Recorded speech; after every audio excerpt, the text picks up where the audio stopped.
নমস্কার, আপনারা দেখছেন ডিজিটাল খাবিলার। আমি মোহন সিং। এই মুহূর্তে আসানসোল কর্পোরেশনে দাঁড়িয়ে রয়েছি। আসানসোল কর্পোরেশনের 23 নম্বর ওয়ার্ড চাঁদমারি এলাকাতে এলাকাবাসী বহু সংখ্যক দেখা গেল মহিলারা ভিড় করে এসেছেন আসানসোল পৌর নিগমের মেয়রের কাছে। তাদের দাবি যে তারা 3 মাস থেকে জল পাচ্ছেন না, আর এই জল না পাওয়াকে কেন্দ্র করে তারা নিত্য প্রয়োজনীয় যে জলের কাজ হয় তা থেকে বঞ্চিত রয়েছেন এবং তারা ক্ষুব্ধ হয়ে আজকে আসানসোল পৌর নিগমের মেয়রের কাছে আর্জি নিয়ে এসছেন। কদিন আগে তারা এলাকাতে পথ অবরোধ করেছিলেন, কিন্তু তারপরেও জল আসেনি এবং এই জলের সমস্যা মেটাতে আসানসোল পৌর নিগমের মেয়রের কাছে এসছেন আসানসোল পৌর নিগমের 23 নম্বর वार्डের যে चांदमारी इलाकार बासिंदारा।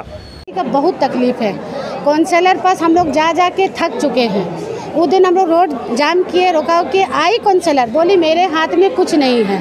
वो सीधा बोलती है टाइम लगेगा। टाइम कितना लगेगा कुछ पता नहीं, तो कैसे जिएगा आदमी पानी बिना। बोली कुछ करा जाएगा, अभी रुक जाओ, टाइम लगेगा, हाथ में मेरा कुछ नहीं है, ऐसे बोल रही है। उसके बाद क्या है, हम लोग कुआं से जहाँ से इधर उधर से पानी ला रहे थे अभी वो भी बंद कर दी। मैंने जिसका कुआं है नहीं देने खोज रही, अब जिसका है उसका मर्जी है। 10 दिन दिया, 15 दिन दिया, बोलेंगे। हम लोग को बहुत मुश्किल है, तो पानी बिना बहुत मुश्किल हो रहा है। पानी की दिक्कत से आए हैं हम लोग को। पानी का प्रॉब्लम हो रहा है, 4 महीने से हम लोग को पानी नहीं आ रहा, बहुत दिक्कत है।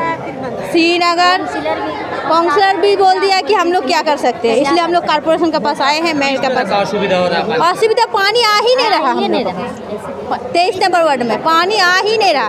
कम से कम 1 घंटे के लिए भी आ जाएगा तो हम लोग को बहुत मेहरबानी होगा। इसलिए रिक्वेस्ट करने आए हम लोग इतने सबको मिलके कि हम लोग को प्लीज़ पानी का व्यवस्था करना रहा है। मोटर का काम हो रहा है। हाँ, बोलता है पैर में कचरा जम गया है, पानी नहीं आ रहा है, टाइम लगेगा। ওদের রাইজিং মিল থেকে ওদের লাইন ছিল, মানে রাইজিং মিল থেকে ওরা নিয়েছে নিজেরা, ফলে জলের অসুবিধা হচ্ছিল ওদের এবং আমাদেরও ট্যাঙ্কের জল উঠাতে অসুবিধা হচ্ছিল।